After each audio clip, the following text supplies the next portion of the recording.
Por razones providenciales, hermanos, hace exactamente un año que pausamos nuestro recorrido por la vida de nuestro Señor Jesucristo en los evangelios sinópticos.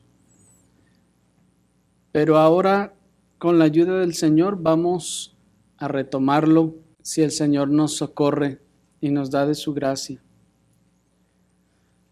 En la última ocasión, vimos la parábola de la oveja descarriada en Mateo 18, del 10 al 14.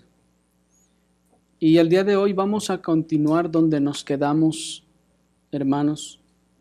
Así que acompáñenme, por favor, al Evangelio de nuestro Señor Jesucristo según Mateo, capítulo 18, versículo 15 al 20. El Evangelio de nuestro Señor Jesucristo según Mateo, capítulo 18, versículo 15 al 20.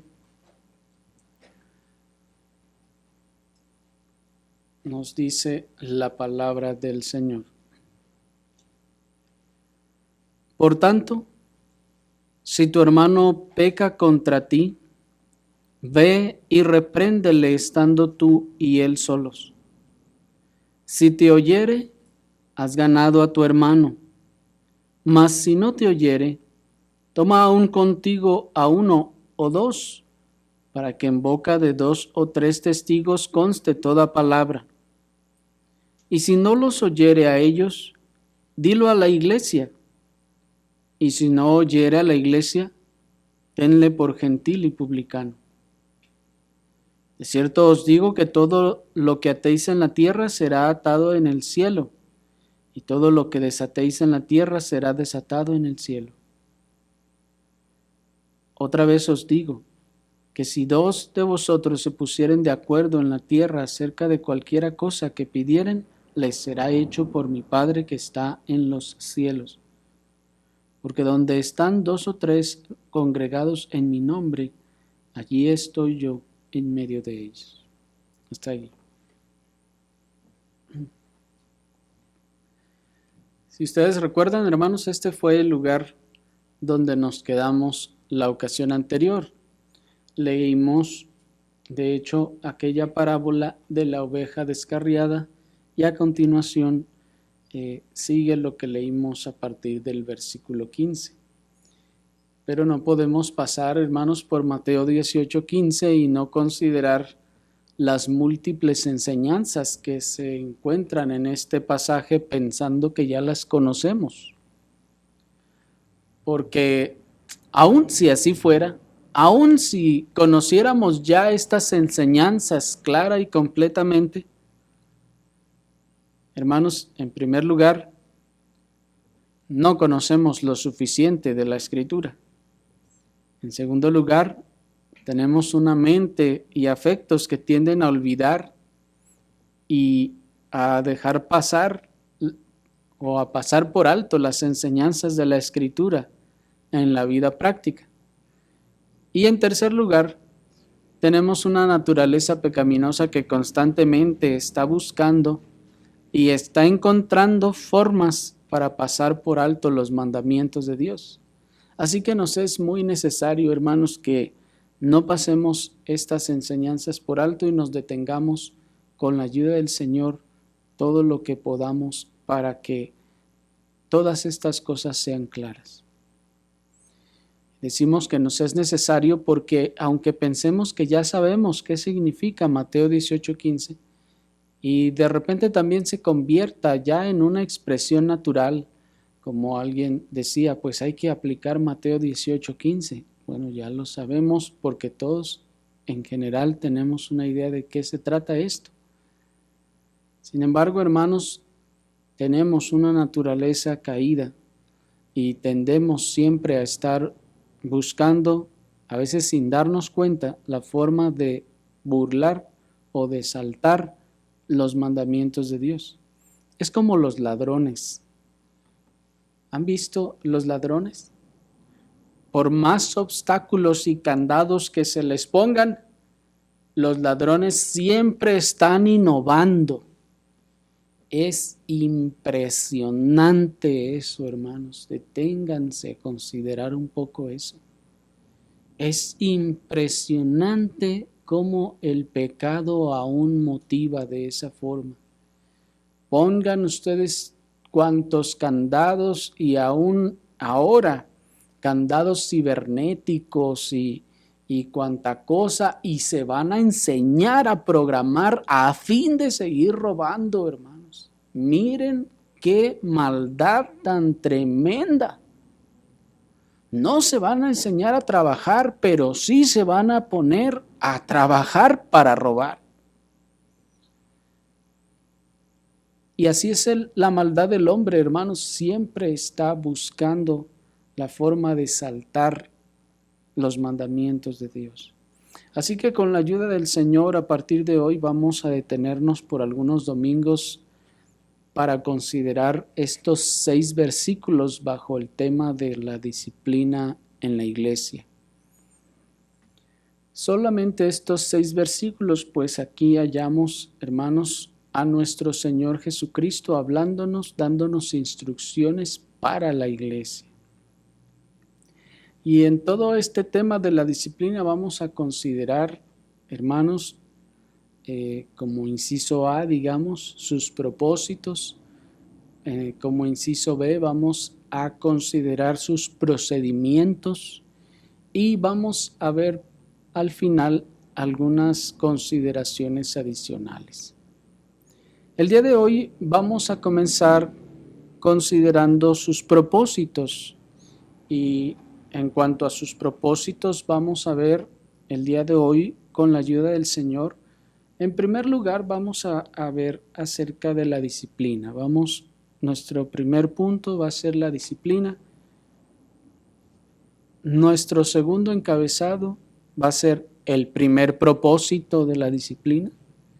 Y nuestro tercer encabezado va a ser el segundo propósito de la disciplina. Y la próxima vez vamos a ver el tercer propósito y así. Una vez que terminemos con los propósitos, vamos a ir a los procedimientos. Y una vez que veamos los procedimientos, entonces vamos a terminar con las consideraciones adicionales. Así que, hermanos, antes de entrar entonces en el tema, o más bien para entrar en el tema de la disciplina en la iglesia, veamos primeramente lo que es la disciplina. En la era y en la sociedad que nos enseñó a ser intolerantes a la incomodidad y evitar las palabras que nos hacen sentir mal, escuchar la palabra disciplina se ha vuelto ya un tabú en esta sociedad. La cruel e injusta aplicación de la disciplina correctiva de muchos padres impíos a sus hijos ha preindispuesto a toda la sociedad contra la disciplina, e incluso a muchos de los que se dicen cristianos también. Y ahí tenemos a nuestra sociedad y nuestros gobiernos creando leyes en contra de la disciplina a los hijos. ¿Por qué todo esto? Hermanos, pues por la cruel e injusta aplicación de la disciplina correctiva que muchos padres impíos han hecho con sus hijos. Ven estas cosas los incrédulos, se asustan y se horrorizan y dicen, nadie debe de tocar entonces a los hijos, cero disciplina. Y esto también vamos a ver más adelante que ha fomentado un ambiente en donde para la sociedad entonces un niño puede estar saltando encima de su computadora, de la de usted, puede estar saltando y quebrándola y usted debe de estarlo mirando con serenidad y calma y después decirle, hijo, tienes que pensar en lo que hiciste. Y ya. Eso es lo que la sociedad ahora quiere hacer, dado que se ha deshecho del concepto de la disciplina. Pero muchas veces, hermanos, esta reticencia que la sociedad tiene a la palabra disciplina, muchas veces se debe al mal concepto que tenemos sobre la disciplina y también a la incorrecta aplicación del proceso de esta. Pues como les decía, muchos, aun que se dicen cristianos, de hecho, en el evangelicalismo de nuestro tiempo, hermanos, ustedes van a encontrar que las congregaciones que se dicen cristianas están de acuerdo con los postulados de la psicología sobre que no debe aplicarse la disciplina a los hijos, la disciplina correctiva. Y están en contra también de estas cosas, se adhieren al gobierno, se adhieren a la psicología, a lo que la sociedad dice, así como el falso profeta, como veíamos. Pero todo esto porque se tiene un mal concepto de lo que es la disciplina. Y también, repito, dado a la incorrecta aplicación del proceso de esta disciplina, ha generado que todos estén como que en su contra. ¿A qué nos referimos con el concepto equivocado de disciplina que tienen? Bueno, muchas veces cuando oímos la palabra disciplina, inmediatamente se activan los escudos en nuestra mente porque consideramos, cuando oímos la palabra disciplina, que esto se trata exclusivamente de enojo, golpes y varas. ¿No es así? Cuando oímos disciplina, por lo general ya nos acostumbraron a asociarlo con enojo, golpes y varas. No obstante, hermanos, y contrario a esto, el contexto de nuestro versículo y el resto de las enseñanzas de las Escrituras nos demuestran que la disciplina es más bien el resultado del amor.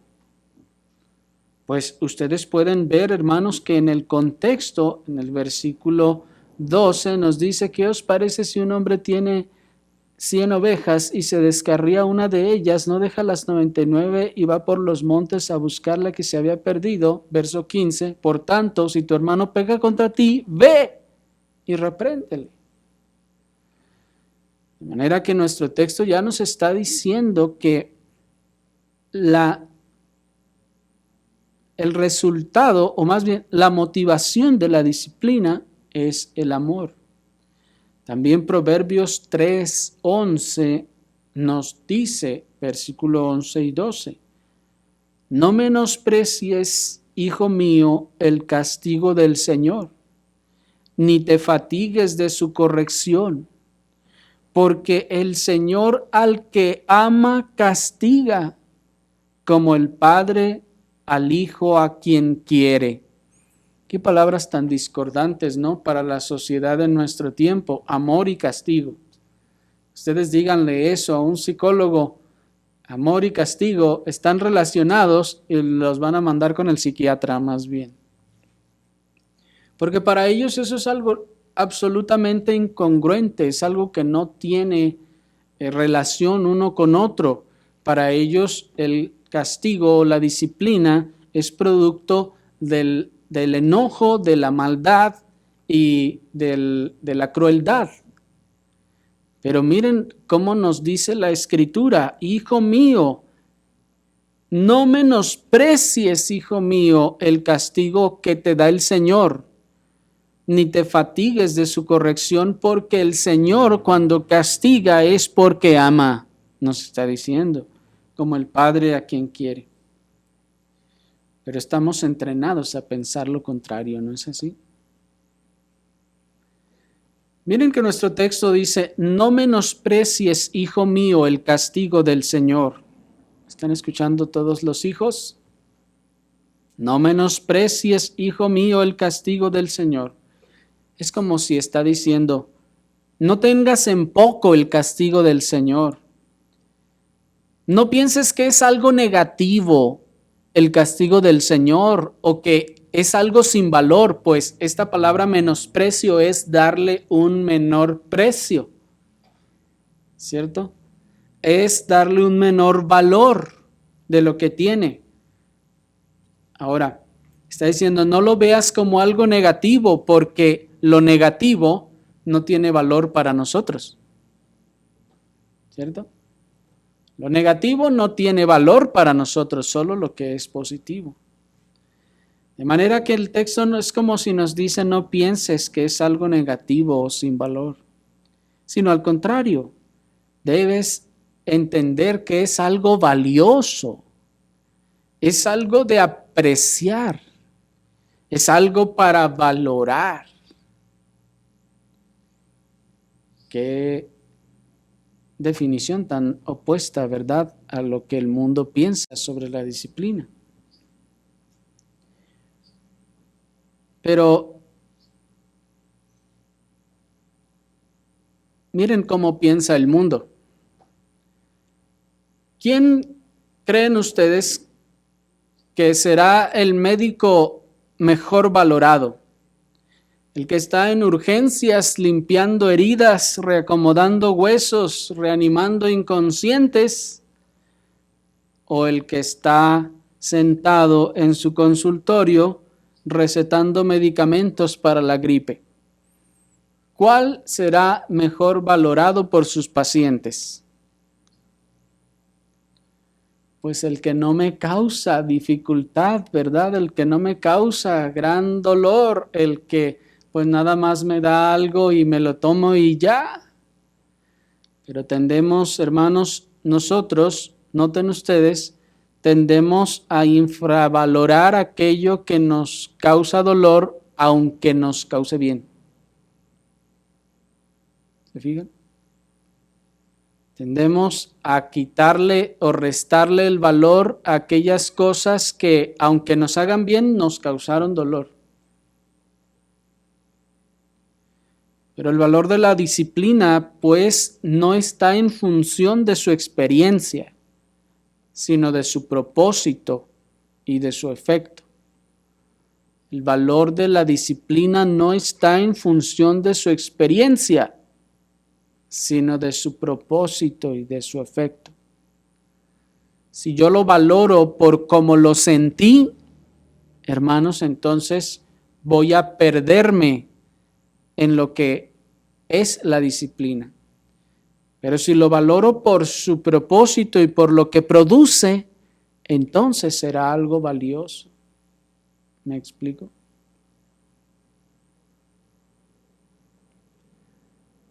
Pero nos dice el texto, ni te fatigues de su corrección. Es decir, no te desalientes por la corrección. No te molestes por la corrección, nos está diciendo el Señor. No te fatigues de la disciplina, no te desalientes de la disciplina, no te molestes por la disciplina. ¿Por qué no? El texto nos responde, porque el Señor al que ama castiga, como el Padre al Hijo a quien quiere.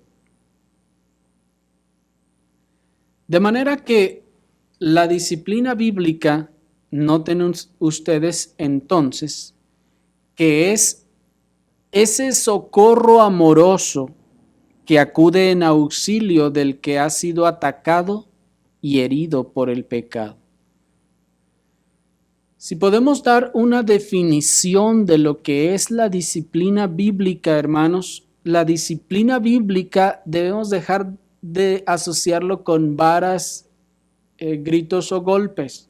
La disciplina bíblica es ese socorro amoroso que acude en auxilio del que ha sido atacado y herido por el pecado.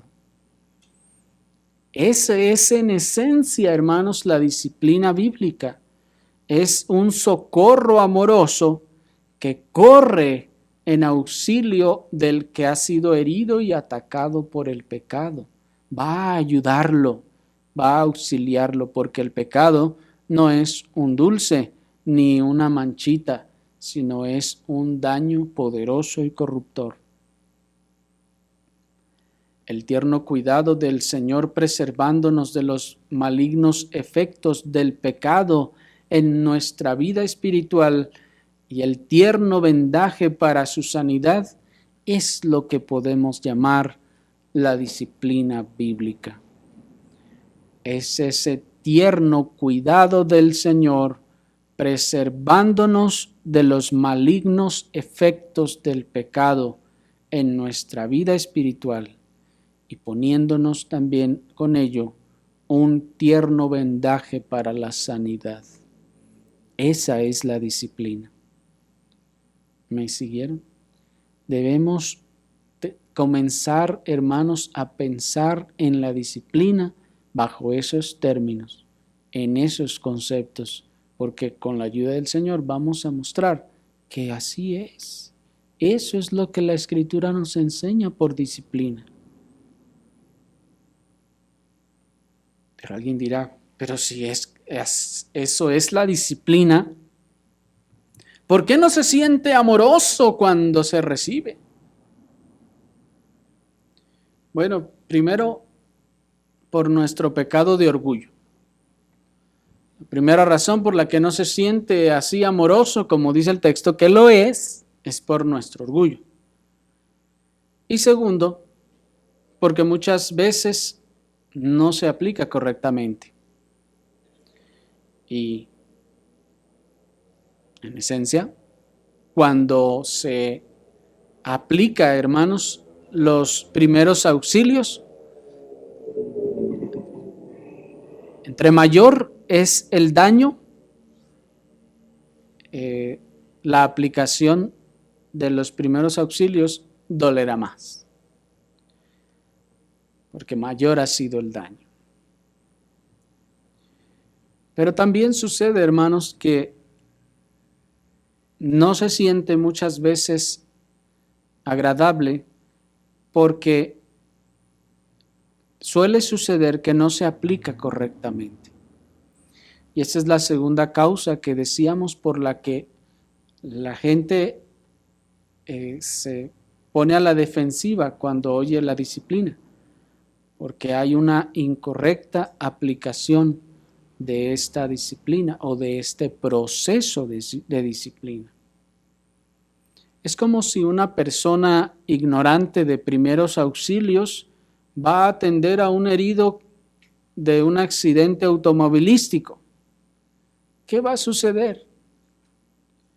Va a suceder que su falta de conocimiento bien podría hasta ocasionarle mayores u otras lesiones que las que quiere atender. Saben ustedes que cuando ha habido algún daño, por ejemplo, de alguna caída o algo así en la espalda, algunos de los expertos dicen que no se debe mover a la persona porque se le puede causar incluso más lesión. Pero si yo no sé cómo atender a ese herido o esa herida que está allí, entonces pues yo voy a ir y voy a hacer pues lo que se me ocurra. Y al hacerlo, puedo llegar a estarle ocasionando algún daño secundario o mayor del que puedo yo ayudar si no estoy capacitado para brindar esa ayuda.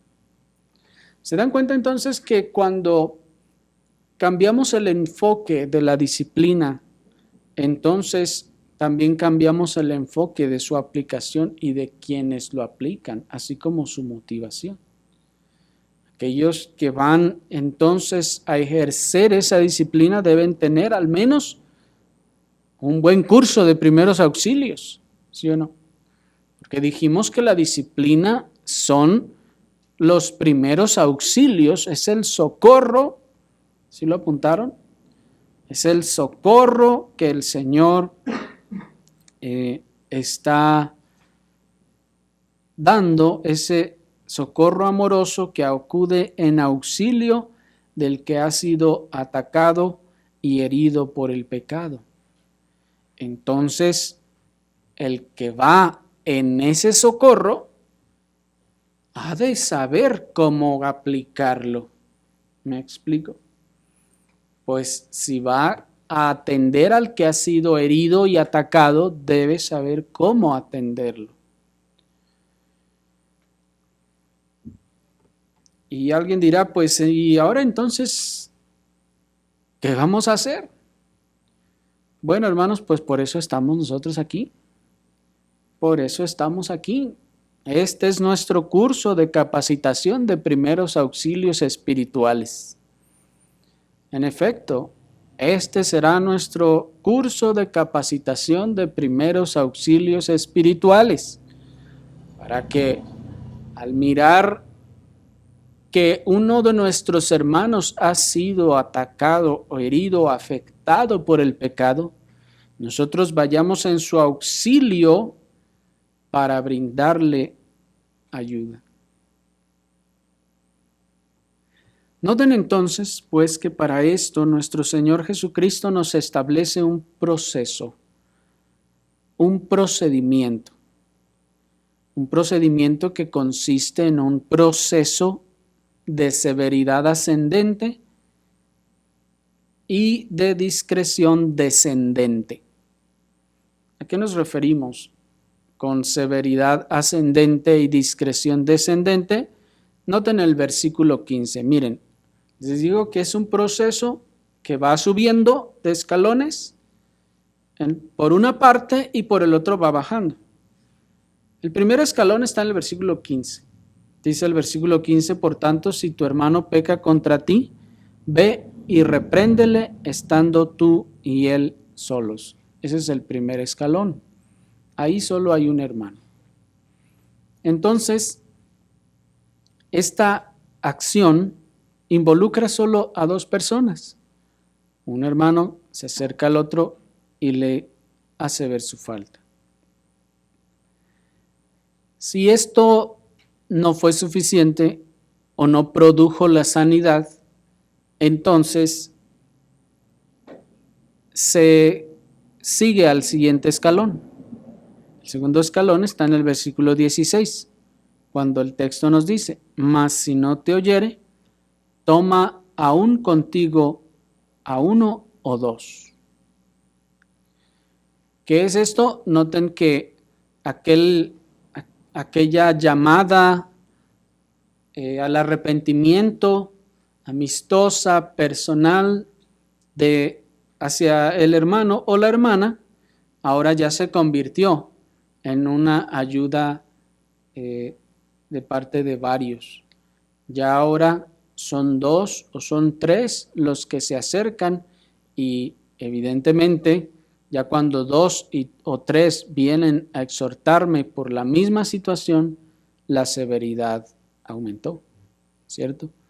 ¿Por qué? Porque es como llegar y pues como no alcanzamos a ver cuán grande es la herida, le pusimos una bendita, nada más, un curita, le decimos, y la pusimos ahí, pero ¡pum!, de repente botó el curita y sigue sangrando. Entonces, ahí hay que aplicar el segundo paso.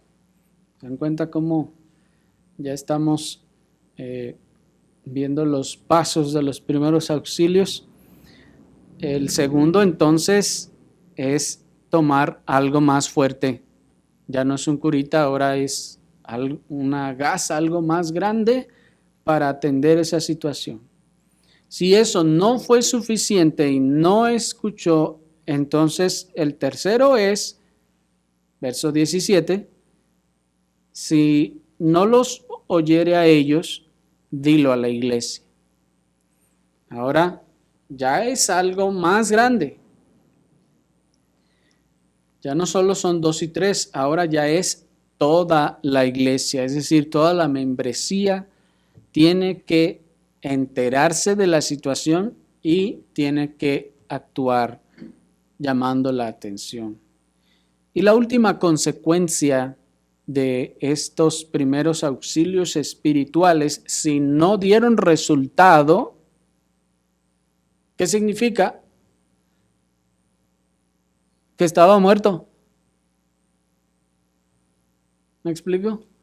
¿Qué significa si no reaccionó a todo lo que hicimos? Es porque estaba muerto. Dice el versículo 17. Y si no oyera la iglesia, tenle por gentil y publicano. Si después de todas estas atenciones que le diste, no dejó de sangrar, no se sanó la herida, entonces es porque estaba muerto. Porque el que está vivo, todavía sus células siguen trabajando para cerrar la herida. Nada más es necesario que nosotros detengamos el sangrado y que atendamos, limpiemos, etcétera. Y después el cuerpo va a comenzar a reaccionar. En ese sentido, saben ustedes, no es el médico el que cura. En ese sentido, es la gracia del Señor, el poder que puso el Señor en el cuerpo para que el cuerpo se sane solo. El que presta los auxilios ayuda de manera externa. ¿Se fijan qué cosa tan gloriosa hizo el Señor? Entonces, si después de que hicimos todo esto no pasó nada, siguió allí o empeoró, pues es porque está muerto. Sí, entonces va aumentando la severidad, pero como ustedes se dieron cuenta, va disminuyendo la discreción. La discreción va disminuyendo. En el primero se fue discreto y solamente él o ella y yo sabemos esa situación. Pero si no atendió, entonces alguien más se va a tener que enterar, ¿sí o no? Porque ¿cómo puedo llevar a 2 o 3 sin decirles de qué se trata ni por qué? Después, si no se hace caso, si no se obedece, entonces ahora ya tienen que enterarse otros, toda la iglesia. Y hermanos, a pesar de lo que muchos piensan y digan, no, pues es que van a ir allá con el chisme a la membresía, pues eso es lo que dice la Escritura. El Señor Jesucristo nos dijo que hiciéramos. Si no quiere obedecer a la exhortación de uno y luego de 2 o 3, dijo el Señor, ve y díselo a toda la iglesia. Así que este es un procedimiento del Señor, no es algo que se nos ocurrió. El Señor lo estableció y dijo, así se debe de proceder. Se debe de enterar a la iglesia y la iglesia debe de redarguirle y hablar con él. Si no oye a la iglesia, entonces sepan que no es un creyente. Así entonces, si se dieron cuenta, la discreción va disminuyendo y el asunto se va haciendo cada vez más público. Ahora bien, esto solo fue una pequeña introducción sobre lo que es la disciplina y el proceso. Toda disciplina, hermanos, en ese sentido es correctiva. Toda disciplina es correctiva y todo el proceso es parte de la disciplina. Todo ese proceso es parte de los cuidados en nuestra definición, por eso recalcábamos nuestra definición, es ese socorro, ir a socorrer al hermano. Ese socorro, así como lo hacen los paramédicos, puede ser solo con una bendita y ya, o puede ser algo mayor, pero todo ello implica que ya se está moviendo toda la maquinaria de los que atienden estas cosas. ¿Me explico? Cuando sale en la ambulancia no dice, ¿y de qué era? ¿Qué tiene? A ver, si hay mucha sangre sí voy, si no, pues ¿para qué me hacen gastar gasolina? ¿Dice así la ambulancia? No, ellos tienen que ir, así nada más tengan que darle un chicle o un dulce para el susto o no sé, o tengan que hacer algo más grande. ¿Me explico? Por esta razón decimos que todo es parte de este proceso. Desde el primer punto hasta el último ya se está actuando en pro de este proceso disciplinario o correctivo. Y en ese sentido, hermanos, no debe de avergonzarnos esta expresión de que somos y seamos y seremos disciplinados. Es más bien ese sentido o ese concepto incorrecto que tenemos de la disciplina lo que nos hace a nosotros mismos también ser reticentes a la disciplina o a reconocer que necesitemos disciplina. ¿Me explico? No nos debe avergonzar ser disciplinados porque todos necesitamos ser corregidos y más el que piensa que no lo necesita. Todos necesitamos ser corregidos y aún más, de hecho, ya todos somos disciplinados o corregidos constantemente al día de hoy. Todos lo somos, en una o en otra manera, por Dios o por nuestros hermanos, cuando ellos en amor nos señalan alguna falta en nuestras conductas o nuestras actitudes. Todos estamos siendo corregidos, todos estamos siendo disciplinados. No debiera avergonzarnos eso. El hecho que nos avergüence, repito, hermanos, es por el concepto negativo que tenemos de la disciplina, porque lo vemos como algo malo, lo vemos como algo denigrante, como algo que no nos debe pasar a nosotros. No, hermanos, ya que todos tenemos esta naturaleza caída y tendiente al pecado, todos vamos a ser corregidos una y otra vez, y de hecho, repito, ya lo estamos siendo. El Señor nos corrige todos los días. ¿No es así? Bueno, si no es así es porque dice el texto que no somos sus hijos. Porque a sus hijos todos los días el Señor los corrige. Pero noten que cuando dije eso, ustedes se imaginaron un palo.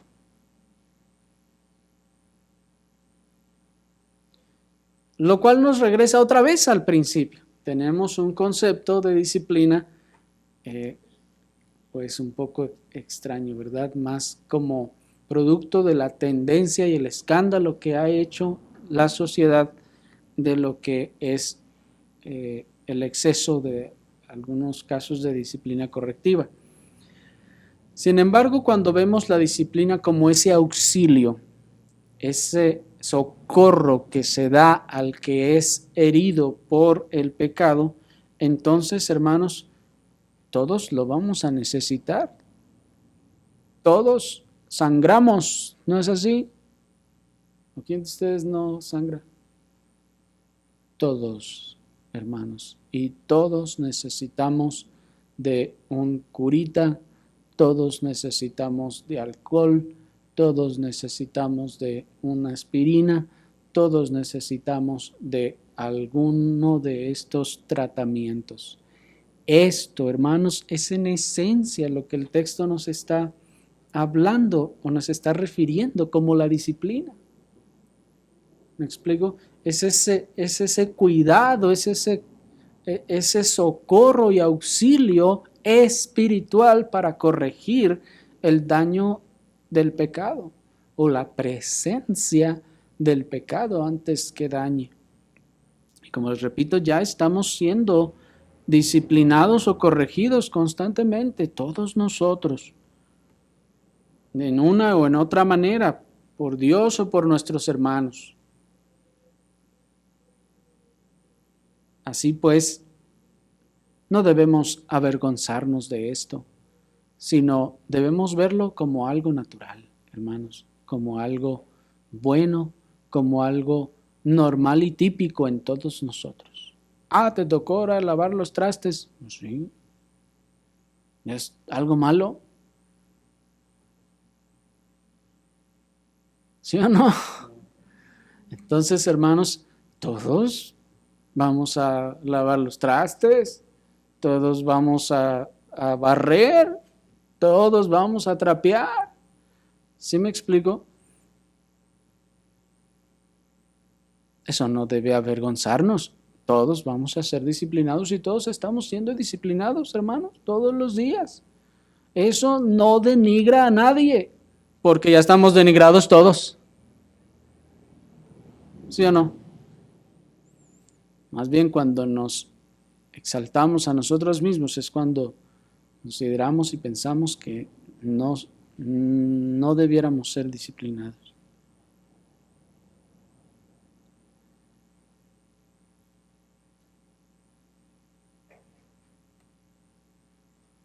Así que veamos cómo ya todos somos y estamos siendo corregidos y disciplinados constantemente, sin que eso nos degrade en forma alguna, pues ese no es el propósito de la disciplina.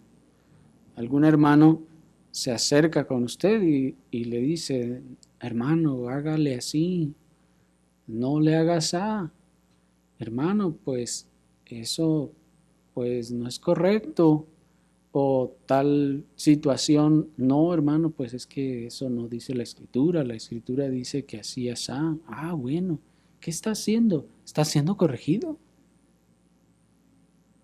¿Y se ofendió?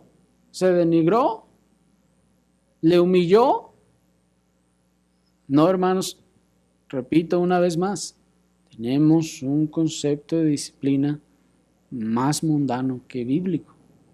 Porque cuando algún hermano viene y nos corrige, nos dice, no, hermano, es que se me hace que se le pasó la mano allí, o eso no lo debió decir, o esto, lo otro, estamos siendo disciplinados, estamos siendo corregidos.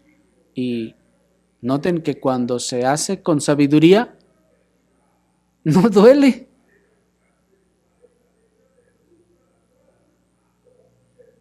¿Sí les ha pasado? Bueno, esperemos que de aquí en adelante, hermanos, comience a ocurrir. Pero muchos de ustedes, miren la gracia del Señor. Muchos de ustedes, de hecho, ya han sido corregidos o están siendo corregidos. Solo que, pues, no pensaban o no sabían que eso era corrección y que probablemente les fue aplicada con tal sabiduría que no se sintieron ofendidos ni agredidos. Pero al final ese hermano o esa hermana les dijo que lo que estaban haciendo no era correcto. ¿Me explico? Pero al final noten que fue en efecto el proceso que el Señor nos mandó. Así que pues todos somos disciplinados y corregidos constantemente. Y eso no debe de degradarnos, no debe de hacernos sentir que somos degradados en forma alguna, porque repito que ese no es el propósito de la disciplina. El único que sufrirá más degradación, si así quiere llamarlo, es el que se endureció menospreciando la disciplina del Señor a través de su iglesia. Es el que rechazó la corrección del Señor a través de su iglesia. Ese sí se va a sentir denigrado. Pero porque se tiene el orgullo elevado, se ha enaltecido y se ha endurecido.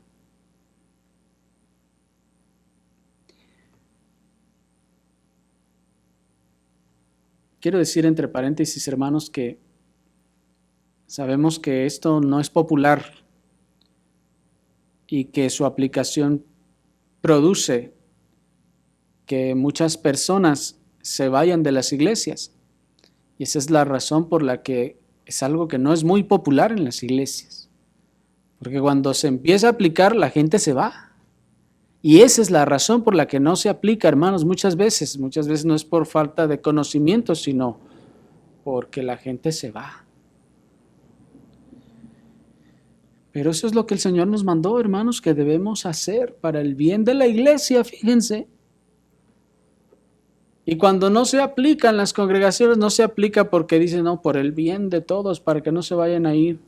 Pero la Escritura nos dice que es al revés, que se aplica para que haga bien. Pero se fue aquel y aquella. Pues el texto dice que era para bien. Entonces, ¿qué debemos pensar? ¿Que fue bien que se fuera o fue mal que se fuera? La Escritura dice que este proceso causa un bien. En la exposición de este tema, hermanos, vamos a ver, con la ayuda del Señor, que aunque no es una regla infalible, pero por lo general vamos a ver que iglesias relajadas y sin disciplina es igual a crecimiento numérico. Iglesias relajadas y sin disciplina igual a crecimiento numérico. Mientras que iglesias involucradas en la disciplina es igual a crecimiento espiritual. Creceremos espiritualmente. Y por último, en mi paréntesis, quiero decirles que a pesar de todo esto, es curioso también, hermanos, cómo muchas personas dicen que están buscando iglesias sanas que sí apliquen disciplina.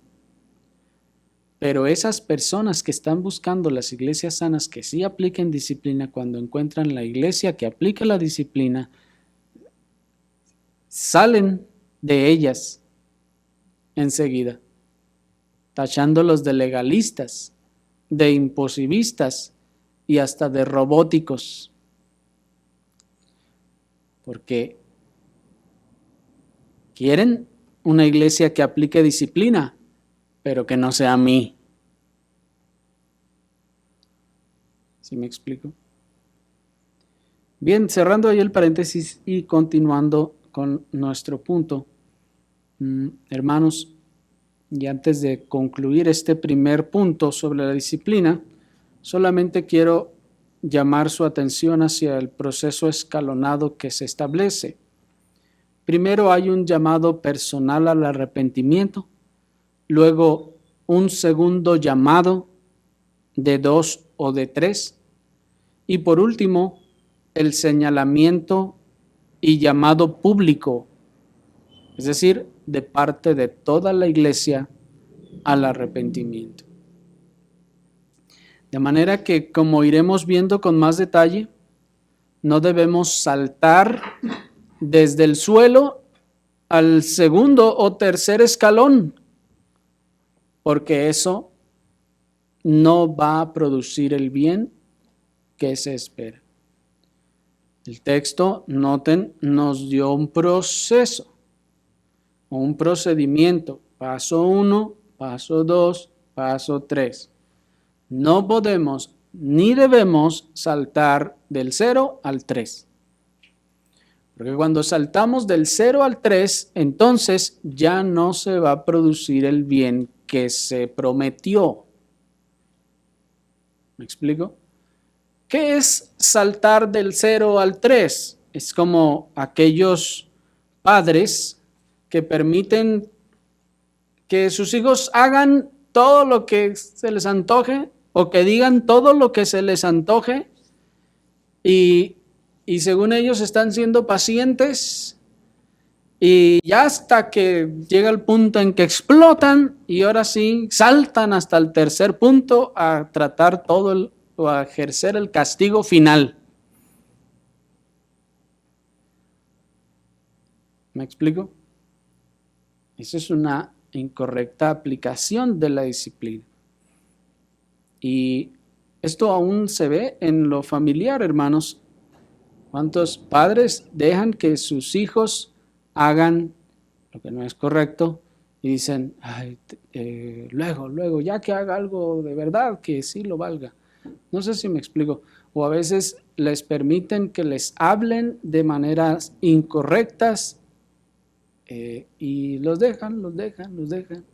Ellos se acostumbran a hablarles así y ya después, ya cuando los sienten así, entonces ya quieren poner un alto y ya no se puede. ¿Sí me explico?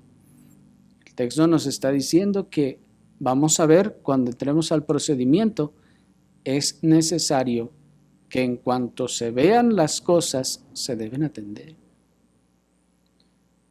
Porque si no, entonces le estamos causando un mal. El daño que estaba allí no se atendió, tal vez sea interno porque no sea muy visible y se va a hacer más grande. Ya cuando lo quiera yo atender, con el paso 1, ya no funciona. Y y al final nos va a doler a los dos.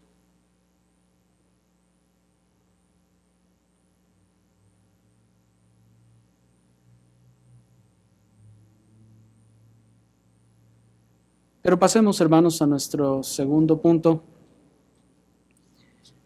más brevemente, que es el primer propósito. El primer propósito de la disciplina.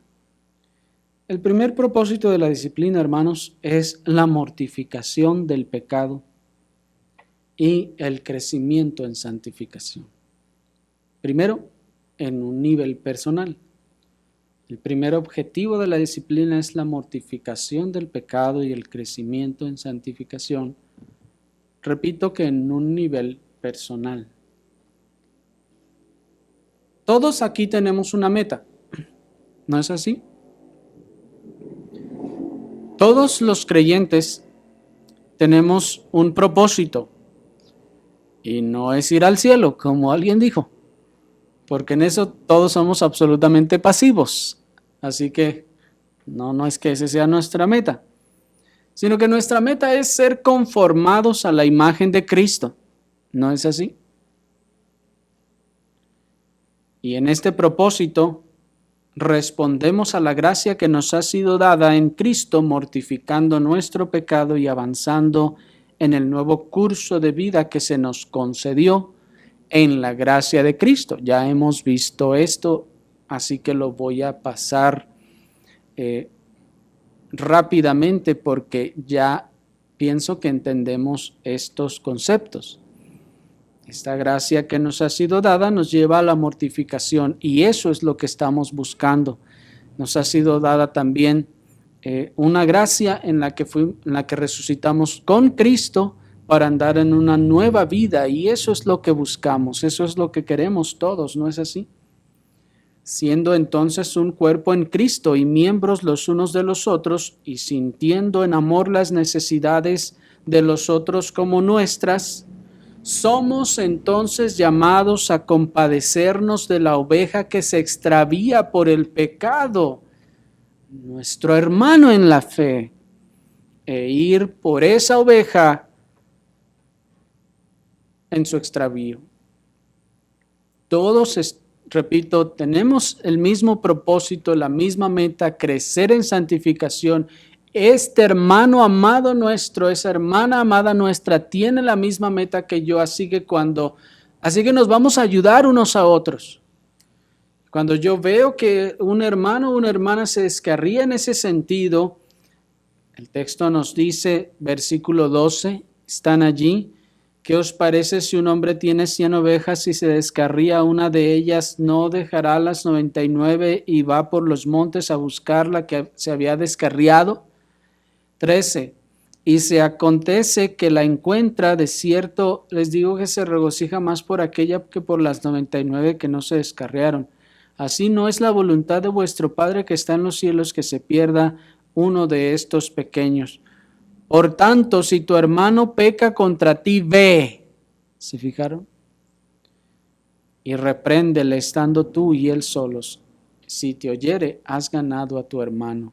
Lograste, en ese sentido, auxiliarlo, vendarlo y ayudarlo.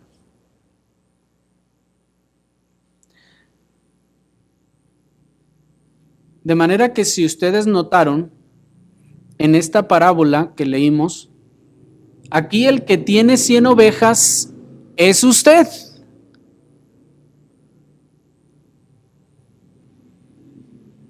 Es una afirmación. Aquí el que tiene las 100 ovejas es usted, no es el pastor. Léanlo luego si quieren en su casa. Pero de acuerdo al contexto, ese que tiene 100 ovejas es usted. Y cuando ve otro de sus hermanos descarriarse, entonces, por tanto, ve. Si tu hermano peca contra ti, ve. Y repréndole estando tú y él solos. ¿Se dan cuenta? Aquí el que tiene las 100 ovejas son ustedes. Es cada creyente en lo individual, no es un pastor en particular. El contexto de la parábola nos indica que Su propósito principal no es señalar la labor del pastor con sus ovejas, sino la preocupación mutua del rebaño los unos por los otros. Pues el texto dice, si tu hermano, no dice, si la oveja a la que estás pastoreando, no dice así, si tu hermano. Miren el énfasis del significado que le da el Señor a la parábola, pues él mismo hace el énfasis y dice, por lo tanto, si tu hermano peca contra ti, y noten la expresión, ve. En ese ve se encierra toda la parábola que nos acaba de contar.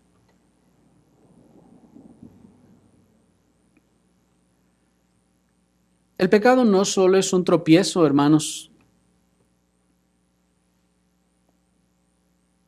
y una interrupción del proceso de la santificación de nuestros hermanos con quien estamos unidos en un cuerpo, sino que aún más, el pecado es un agente corruptor que puede conducirle a pecados mayores. Si dejamos de ver el pecado como una manchita o un tropiecito o un errorcín, hermanos, y lo empezamos a ver como ese agente corruptor que puede conducir a nuestro hermano a pecados mayores, entonces vamos a ser movidos a llevar los primeros auxilios y ayuda a nuestros hermanos. De manera que el amor por ese hermano que es parte de mí ha de conducirme y ha de conducir a todo creyente verdadero a no permanecer apático o indiferente ante los pecados evidentes que descarriarán a su hermano, a quien fue unido en un solo cuerpo. No podemos ver a los hermanos haciendo mal y no ayudarles. Notan entonces que es el amor el que motiva el ve. Por eso decía el Señor que la disciplina es el producto del amor. No queremos que se pierda, entonces por eso vamos a ir a disciplinarlo, a disciplinarla. Pero ¿notan que vuelve a nuestra mente cuando oímos disciplina el palo? No, hermanos, deshagámonos de ese pensamiento y veamos el auxilio en su lugar. Ambos deseamos glorificar al Señor con nuestra vida y el pecado no nos permitirá hacerlo, hermanos. Ambos queremos servir al Señor con nuestros dones y el pecado nulificará nuestros esfuerzos para eso. Así que debemos ayudar a nuestros hermanos. Ambos anhelamos estar un día a los pies de nuestro glorioso Salvador para darle gloria por toda la eternidad, y el pecado será un tropiezo en nuestra preparación para ello.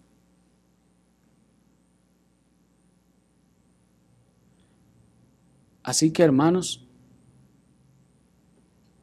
la disciplina tiene pues como primer objetivo la mortificación del pecado y el crecimiento en santificación de nuestros hermanos. Y cuando yo voy y acudo en su auxilio, el hermano estará mortificando su pecado y estará creciendo en santificación. Y ya que estamos en el mismo barco, ya que estamos en el mismo redil, ya que estamos en la misma iglesia, en el mismo cuerpo, su pecado y su descarrío también nos afectará a todos. Así que la primera motivación es el amor, pero también debemos tener en cuenta que si no vamos, su pecado y su descarrío también nos afectará a todos.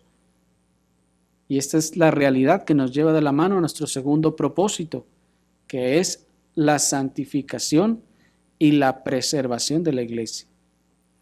Nuestro segundo propósito es la santificación y la preservación de la iglesia. Como hemos estado diciendo, el pecado no es una mera mancha en las ropas del creyente o en la vestidura de la iglesia y ya. No, el pecado es un agente corrosivo que mina. El pecado es un agente corrosivo que se extiende y se diversifica, contaminando todo a su alrededor.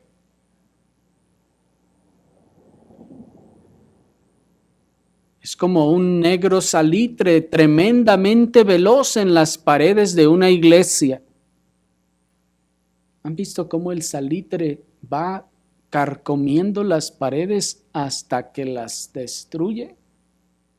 El pecado es como ese negro salitre, pero tremendamente más veloz en las paredes de la iglesia, que si no se atiende y se deja allí, la destruirá y la hará caer. Es como un potente ácido que se deja caer en el piso del barco en el que estamos todos en alta mar. Pues como decíamos, estamos en el mismo redil, estamos en el mismo cuerpo y saben, estamos en alta mar. Si alguien derrama ese potente ácido en el piso del barco, ¿qué va a pasar? Nos vamos todos, hermanos.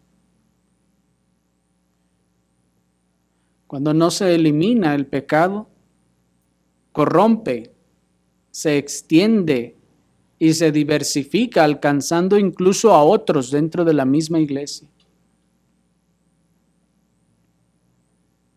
Por esta razón decimos que el segundo propósito de la disciplina es la santificación y la preservación de la iglesia. Porque el pecado es la causa principal de la pérdida del primer amor. Y a su vez, el pecado es la causa principal de la destrucción de las iglesias. ¿Sí, hermanos? ¿Por qué las iglesias dejan de ser iglesias? Por el pecado. Y aquí no solo estamos hablando de congregaciones que se deshacen y ya nadie se congrega y todos, cada quien jala para diferentes lados. No, aún estamos hablando de aquellas congregaciones que siguen unidas, pero que ya no son iglesias. Porque el pecado es la causa principal del primer amor, de la pérdida del primer amor.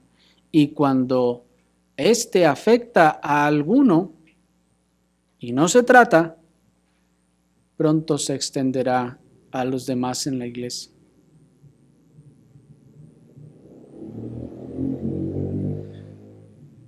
Cuando la pérdida del primer amor se extiende por causa del pecado, esto no significa que la iglesia se desbaratará y que todos terminarán dispersos.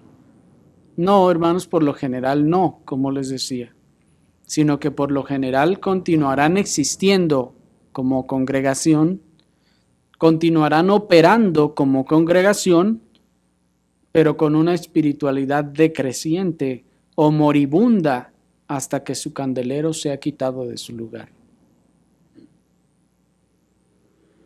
Pues nos dice Apocalipsis 2, 4 y 5, pero tengo contra ti que has dejado tu primer amor. Recuerda por tanto de dónde has caído y arrepiéntete y haz las primeras obras, pues si no vendré pronto a ti y quitaré tu candelero de su lugar si no te hubieres arrepentido. Vean la razón por la que el Señor advierte a la iglesia de Éfeso que quitará su candelero. ¿Cuál es? No dice, por la cantidad de maldades y perversiones que admitiste en la iglesia, yo quitaré tu candelero.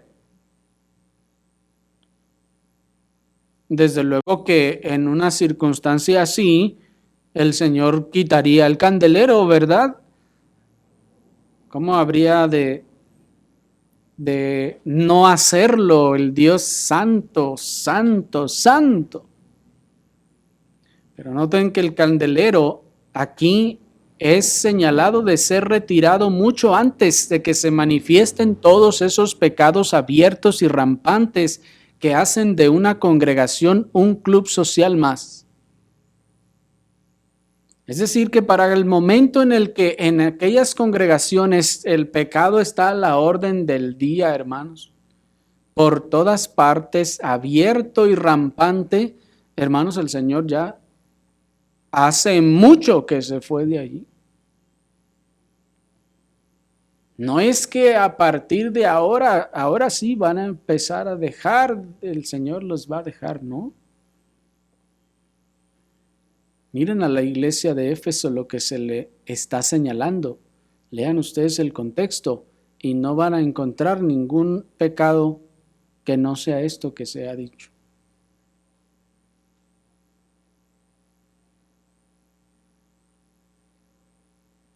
De manera que el trato correctivo del pecado, hermanos, es también muy necesario para que la iglesia local no solo siga avanzando en santificación e instrumentalidad, sino también para que no corra el riesgo de ser abandonada por Dios. El pecado tiene que ser tratado no solo para que avancemos todos a una en santificación, sino para que no corramos el riesgo de ser abandonados por Dios.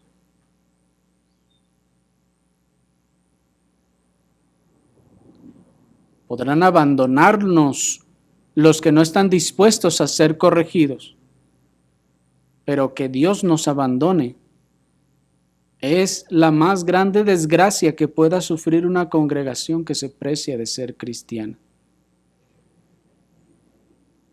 Así que es preferible, hermanos, que personas nos abandonen por causa de la aplicación de la disciplina y que nos llamen legalistas, que nos llamen impositivos o robóticos y se vayan, a que no hagamos nada y el Señor se vaya.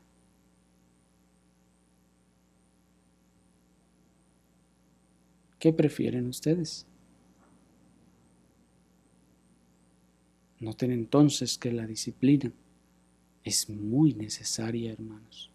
Es fundamental para la vida y la existencia de la iglesia. Oremos al Señor.